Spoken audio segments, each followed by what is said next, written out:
Hello students, आपका स्वागत है आकाश स्टडी पॉइंट में। आज हम आपके लिए लेकर आए हैं एक नया टॉपिक जो कि है पर्यावरण प्रदूषण। ठीक है, इसकी समस्या और समाधान। ठीक है, ये बहुत ही इंपॉर्टेंट क्वेश्चंस में से एक है जो अक्सर ही यूपी बोर्ड एग्जाम्स में भी पूछा जा सकते हैं, तो आप इसको ध्यानपूर्वक पढ़िएगा।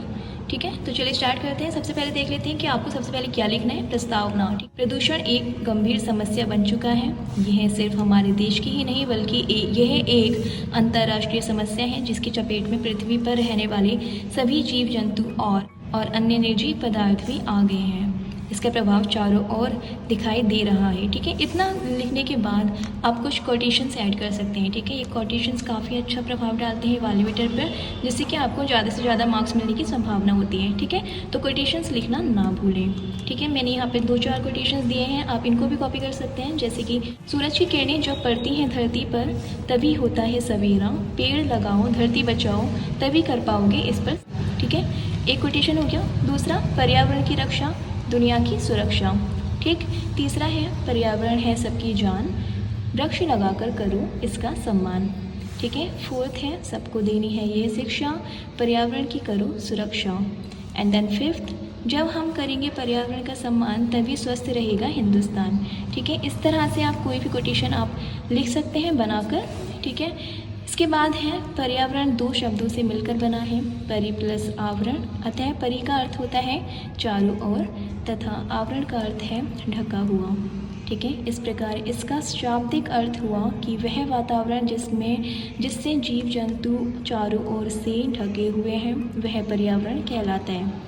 इस दुनिया में सभी जैविक तथा अजैविक वस्तुएं मतलब लिविंग और नॉन लिविंग थिंग्स पर्यावरण में आते हैं। मनुष्य भी पर्यावरण का अभिन्न अंग है, पेड़ पौधे इसी पर्यावरण के अंतर्गत आते हैं।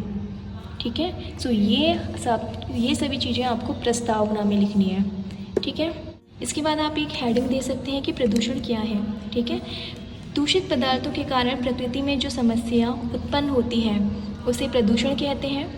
और जब पर्यावरण के सभी घटक जैसे वायु, जल, मृदा आदि प्रदूषित होने लगते हैं तो वे पर्यावरण प्रदूषण की श्रेणी में आ जाते हैं। ठीक है, पर्यावरण प्रदूषण आज की सबसे बड़ी समस्या है जिसके लिए सभी का जागरूक होना अति आवश्यक है। ठीक है, आप ये समझा दें प्रदूषण क्या है। इसके बाद बात करते हैं कि प्रदूषण के प्रकार। ठीक है, प्रदूषण के कितने प्रकार के प्रदूषण होते हैं। ठीक, प्रदूषण के प्रभाव के निस्संदेह कई और व्यापक हैं। प्रदूषण के अत्यधिक प्रभाव से मानव स्वास्थ्य, पशु स्वास्थ्य, उष्णकटिबंधीय वर्षावन आदि को नुकसान पहुंच रहा है। वायु, जल, मिट्टी जिसको हम मृदा भी बोलते हैं आदि सभी प्रकार के प्रदूषणों का पर्यावरण पर नकारात्मक प्रभाव पड़ता है।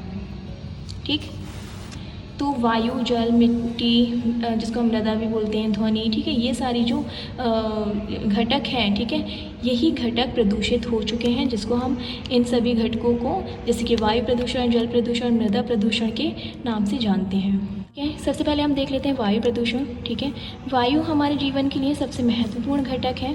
हम बिना खाए पिए 1-2 दिन रह भी सकते हैं, परंतु बिना श्वास के एक क्षण भी बिताना मुश्किल होता है। और हवा में प्रदूषकों के मिलने से हवा प्रदूषित हो जाती है जो मनुष्य के स्वास्थ्य पर विपरीत प्रभाव डालती है। कारखानों से निकलने वाला धुआं वायु में मिल जाता है, यह वायु प्रदूषण का मुख्य कारण है। वायु से निकलने वाला धुआं भी वायु प्रदूषण का दूसरा मुख्य कारण है। ठीक है, सो ये हो गया आपका वायु प्रदूषण के बारे में। ठीक है, इसके बाद हम देखते हैं जल प्रदूषण। कारखानों से निकलने वाली अशुद्धियाँ मिश्रित जल और रासायनिक पदार्थ नदियों और समुद्र के जल में मिलकर उसे प्रदूषित कर देता है। इस प्रकार इस प्रदूषित जल को पीने से कई प्रकार की गंभीर बीमारियां हो जाती हैं। ठीक है, ये हो गया आपका जल प्रदूषण के बारे में। ठीक है, इसके बाद हम देखते हैं ध्वनि प्रदूषण। फैक्ट्रियों की मशीनरी से निकलने वाली आवाज़ ध्वनि प्रदूषण को बढ़ावा देती है। वाहनों का अत्यधिक शोर भी ध्वनि प्रदूषण पैदा करता है।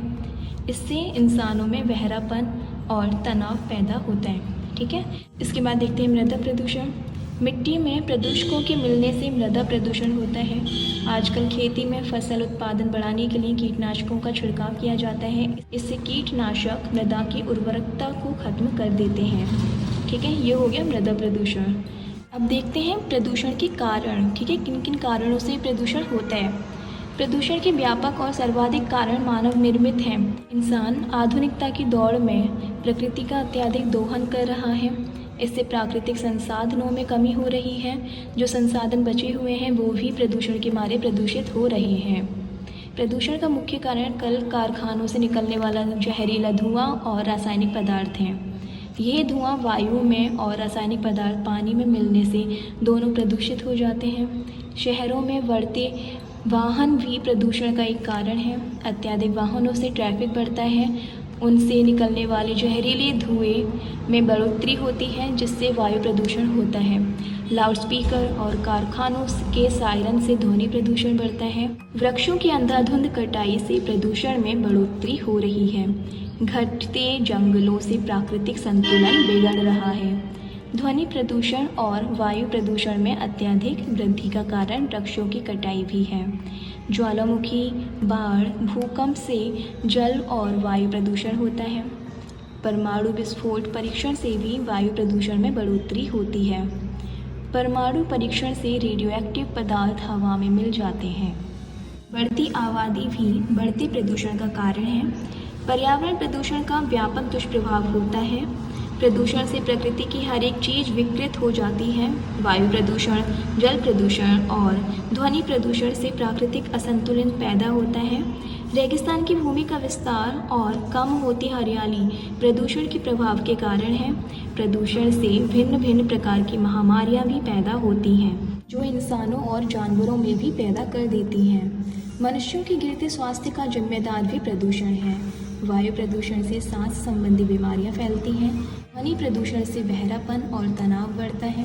प्रदूषण के कारण धरती का तापमान बढ़ता है। ओजोन परत में हुए छेद का कारण भी वायु प्रदूषण ही है। ग्लेशियर के पिघलने से जल स्तर में बढ़ोतरी हुई है। ठीक है, सो ये सारे कारण हैं आपके प्रदूषण के। ठीक है, ये इस तरह से आपको इसके कारण लिखने हैं। ठीक है, आप पॉइंट वाइज भी लिख सकते हैं या फिर इस तरह से पैराग्राफ डिवाइड करके भी आप लिख सकते हैं। It's totally up to your all. ठीक है, कि आपको किस तरह से लिखना है, बस कॉन्सेप्ट आपको समझने की ज़रूरत है। उसके बाद आप खुद से किसी भी तरह से लिख सकते हो। ठीक है, अब देखते हैं प्रदूषण के बुरे प्रभाव। ठीक है, किस तरह से मतलब ये जो प्रदूषण है जो ये प्रभाव डालता है हमारे जीवन पर। ठीक है, पर्यावरण प्रदूषण का पृथ्वी और मनुष्य दोनों पर बहुत ही बुरा और नकारात्मक प्रभाव पड़ रहा है। आज ज़्यादा से ज़्यादा पैसे कमाने और लाभ के लिए इंसान विज्ञान की मदद ले रहा है, परंतु इस चक्कर में कई प्रकार के हानिकारक रसायन उत्पादों को हम हर दिन अपने भोजन के माध्यम से खा रहे हैं और हर दिन प्रकृति के साथ खिलवाड़ कर रहे हैं, जैसे कि टाइफाइड, डायरिया, उल्टी आना, लीवर में इन्फेक्शन होना, सांस से जुड़ी समस्या, आँखों में जलन, कैंसर, ब्लड प्रेशर और ध्वनि प्रदूषण के कारण गर्भपात, सभी बीमारियां प्रदूषण की देन है। ठीक है, ये सारे प्रभाव रहे हैं प्रदूषण के। सो अब देख लेते हैं कि पर्यावरण प्रदूषण को रोकने के क्या क्या उपाय हैं। प्रदूषण को रोकने के लिए बड़े पैमाने पर नए वन लगाने, भू संरक्षण के उपाय करने और चक्रवात आदि से कम क्षति हेतु समुद्र के तटवर्ती क्षेत्रों में रक्षा कवच लगाए जाने चाहिए। वनों के विकास, संरक्षण एवं संवर्धन को प्रमुखता देकर पर्यावरण प्रदूषण को सकारात्मक नियंत्रण में रखा जा सकता है। ठीक है, सो ये रहे उपाय प्रदूषण रोकने के। सो स्टूडेंट्स, आज के लिए बस इतना ही। हम उम्मीद करते हैं कि आपको ये पर्यावरण प्रदूषण पर निबंध काफ़ी अच्छे से समझ में आया होगा। ये बहुत ही हेल्पफुल रहा होगा आप सभी के लिए। अगर आपके लिए हेल्पफुल रहा है तो प्लीज़ इसको लाइक कीजिएगा, और अगर आपने हमारे चैनल अभी तक सब्सक्राइब नहीं किया है तो आप इसको सब्सक्राइब कर लीजिएगा, जिससे कि आपको हमारी वीडियोज़ के नोटिफिकेशन सबसे पहले टाइम से मिल जाए। और इसके साथ ही आप हमें कमेंट सेक्शन में भी सजेस्ट कर सकते हैं कि आपको अगला टॉपिक किस पर चाहिए। हम उस पर भी वीडियो बनाकर आपके साथ नॉलेज शेयर करेंगे। ठीक है, सो आज के लिए बस इतना ही। मिलते हैं अगली वीडियो में। Till then good bye and take care.